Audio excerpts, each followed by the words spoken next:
Velkommen til Torkils Hjørne, som den her gang handler om netværk på flere måder.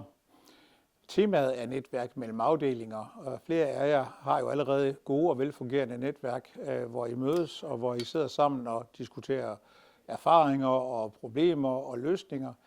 Og det her er sådan set bare en inspiration til, at det kan være en god idé at gøre for dem af jer, der ikke har det endnu.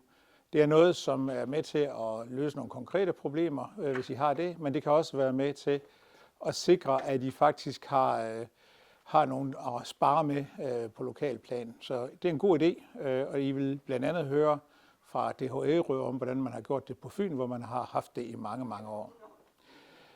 Så er der også lidt andet netværk, kan man sige. Der er et netværk, som vi er ved at etablere om lokalt arbejde i forhold til skole og inklusion. Det er jo et enormt vigtigt emne i kommunerne. Det er også vigtigt på Christiansborg, som vi så i valgkampen.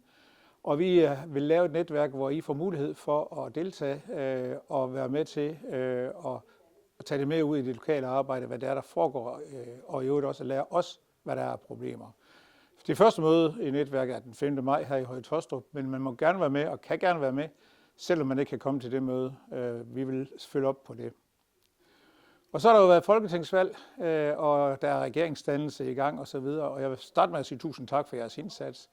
I har gjort en kæmpe stor indsats for os derude i forhold til valget, og Tænk Hvis-kampagnen fik en meget stor udbredelse takket være jer og alle andre, som også var med til det. Så det skal I have tak for. Vi prøver på at hjælpe nu politikerne, også dem, der sidder og forhandler regering. Vi har fokus på beskæftigelse, hvor der skal være en bedre flexjobordning. Vi har fokus på, at der er behov for, at det sker noget strukturelt i forhold til socialområdet og retssikkerheden. Og så skal vi have driblet den her hjælpemiddellovgivning igennem det nye Folketing. Der var forslag på beding, som var næsten brugbare, så dem skal vi bare have dem til at vedtage, så de kan komme ud og leve, og det kan blive lettere for hjælpemidler.